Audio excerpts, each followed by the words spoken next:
Уважаемые подписчики, сегодня предлагаю испечь батон нарезной по ГОСТу. Рецептура данного батона представлена в сборнике технологических инструкций для производства хлеба и хлебобулочных изделий от 1989 года. Данный батон готовится на большой густой опаре. Для этого смешаем все указанные ингредиенты и произведем замес.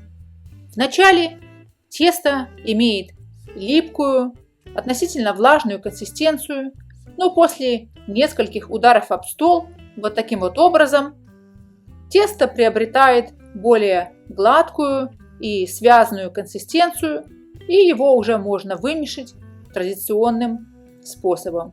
Производим замес в течение 3-5 минут, а затем выкладываем в емкость для брожения.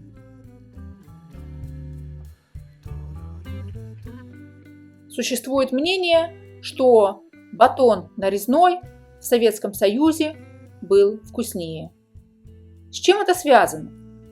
В советское время, как мы знаем, весь хлеб вырабатывался по стандартам ГОСТ. Были выпущены специальные сборники. Один из них, тот, на который я ориентируюсь в данном случае, где поэтапно расписано, как именно готовить нарезной батон. Производители не могли отклониться от требований данного стандарта, и вне зависимости от того, где, в каком городе, регионе или республике Советского Союза человек находился, он мог получить один и тот же прекрасный результат.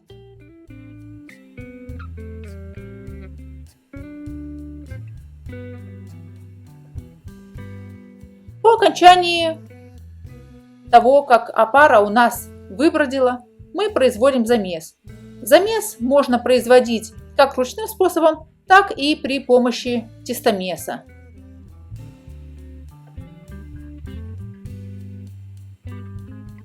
При замесе делаем проверку на состояние клейковины. Она должна быть относительно развитая. То есть мы не стремимся к 100% развитию клейковины, но она должна быть развита примерно до 80%. Накрываем тесто и оставляем на брожение. После 40 или 60 минут необходимо сделать одну обминку. То есть по классической технологии процесс изготовления батона составлял около 7 часов. В рецептуру батона нарезного также входил маргарин сливочный и молочный, который давал изделию дополнительный молочный вкус и аромат. Эта рецептура, которая являлась стандартом в Советском Союзе и предусматривала приготовление батона опарным способом на большой густой опаре, где 60% от всего количества муки добавлялось именно в опару.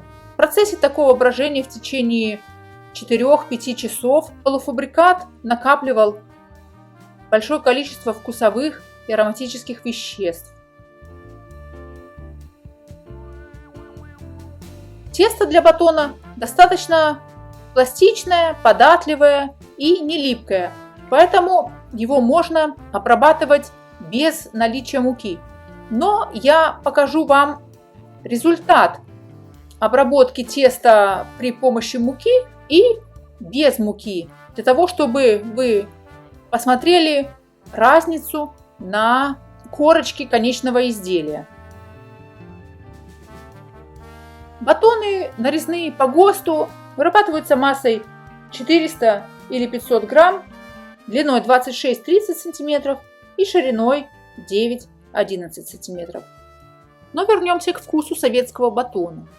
В настоящее время на современных производствах не всегда есть возможность ставить опары. Может быть нехватка площадей, технологическая линия не предусматривает приготовление опары и так далее. Батоны делают по ускоренной технологии, когда тесто замешивается сразу, и время приготовления сокращается до 3 часов. К тому же перестали использовать маргарин, который имел жирность 82%, и перешли на растительное масло. И, соответственно, сливочно-молочный вкус у батона исчез. Поскольку процесс приготовления изделия сокращен, а мы должны или хотим получить на выходе батон такого же качества, то стало возможно использование различных пищевых добавок и улучшителей.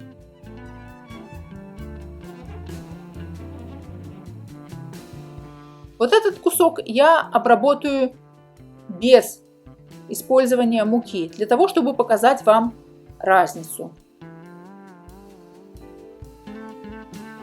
Батон нарезной является самым востребованным и покупаемым видом хлеба на постсоветском пространстве.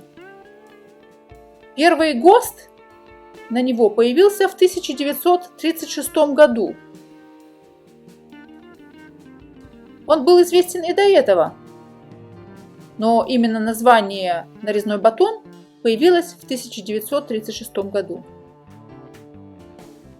Читая руководство по хлебопечению от 1936 года, техническое руководство для рабочих булочно-берлинского производства, можно встретить название «батоны нарезные польские», хотя до революции 1917 года нарезной батон у нас не встречался. В руководстве указывается, что нарезные батоны формируются как французские булки, с той лишь разницей, что концы их несколько более тупые, чем французские булки, а также способ нарезки отличается от нарезки французской булки. Батоны нарезные имеют 3-5 косых надрезов под углом 45 градусов. Режущее устройство, ножичек или лезвие необходимо держать под углом 90 градусов, то есть строго перпендикулярно.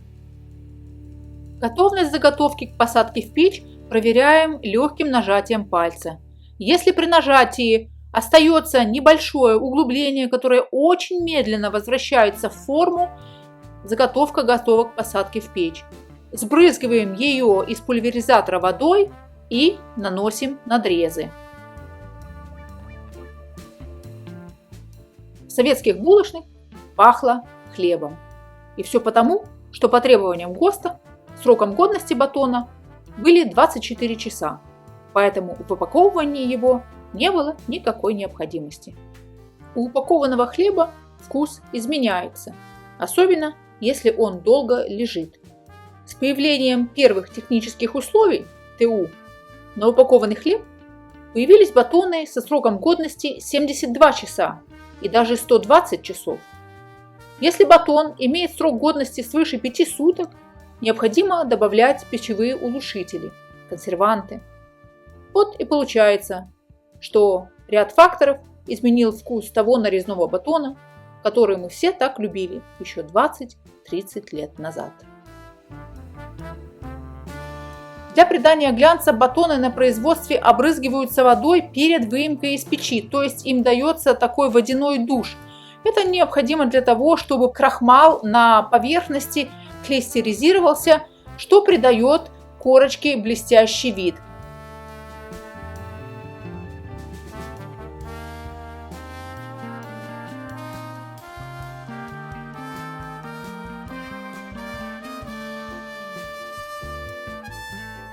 Ну вот вы видите, что совсем небольшое количество муки на поверхности изделия, тем не менее, влияют на уровень глянца на готовом изделии. Вот это изделие у нас было сформировано без использования муки. И несмотря на то, что все остальные условия были идентичны, мы видим, что глянец на этом изделии несколько более выражен, чем глянец на батоне, который был сформирован при помощи совсем небольшого количества муки. Поэтому имейте это в виду.